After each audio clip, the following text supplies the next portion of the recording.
Notre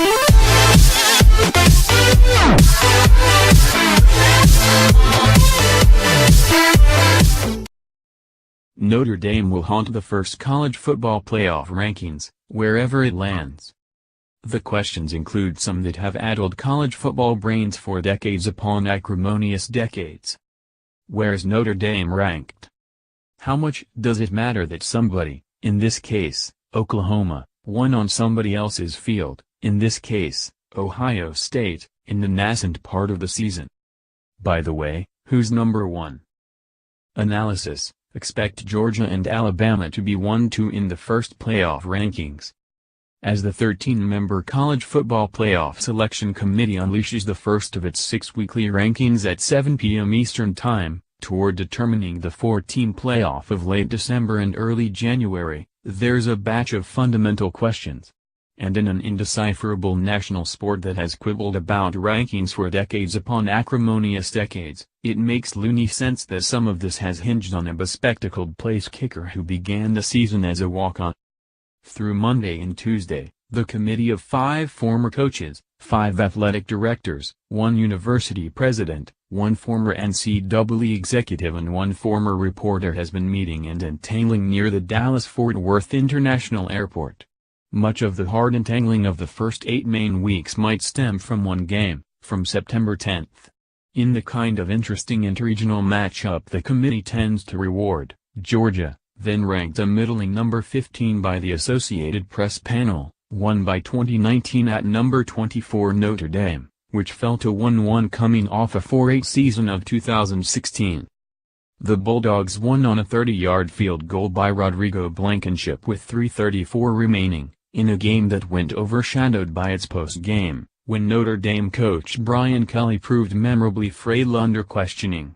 Georgia won also because Notre Dame couldn't get any first downs in its final 3 possessions, and because it held Notre Dame to 55 rushing yards.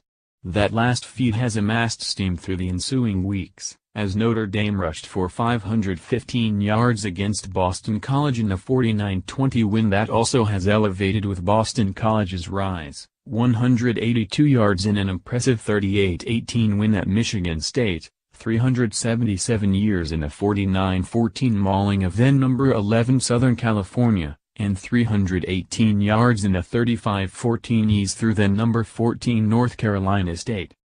The bounty of things shaking out since then include Georgia's rise to a dominant 8-0 and Notre Dame's unforeseen surge to a dominant 7-1. In the everlasting search for logic around college football, Georgia's rise flatters Notre Dame's surge, and Notre Dame's surge flatters Georgia's rise. Conceivably, Notre Dame, still a football independent, could start out ahead of 4 of the 5 Power 5 conferences, excepting only the Southeastern. The Big 12 and the Pacific 12 have run out of unbeaten teams. The Big 10 and the Atlantic Coast have only Wisconsin, 8-0, and Miami, Florida, 7-0, both presumed to have played weaker schedules, mainly because they have played weaker schedules. Neither has beaten anybody ranked either at the kickoff of the game, or now. It's also conceivable that Notre Dame could lag behind either or both of defending national champion Clemson, 7-1. And Ohio State, 7-1, especially the former with its impressive stash of wins, Auburn, at Louisville, at Virginia Tech, that preceded its lone, surprising loss, at Syracuse. The Notre Dame-Georgia dynamic means it's also conceivable that Georgia could start this year's rankings at number 1, with Alabama number 2.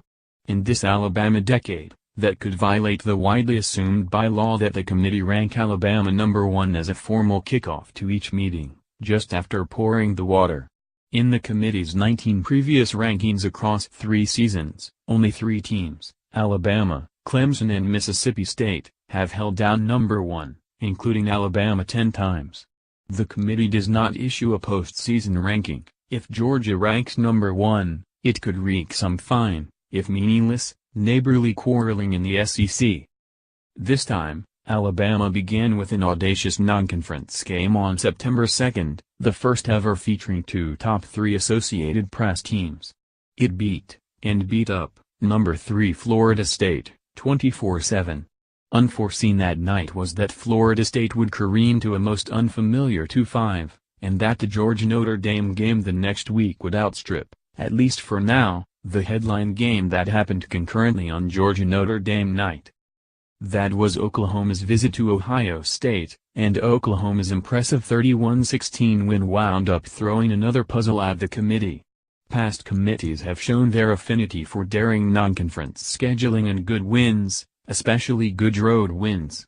With 3 new members on this committee, former Virginia Tech coach Frank Beamer, Ohio State Athletic Director Gene Smith and Robert Morris President Chris Howard, the Oklahoma-Ohio State dynamic will be interesting.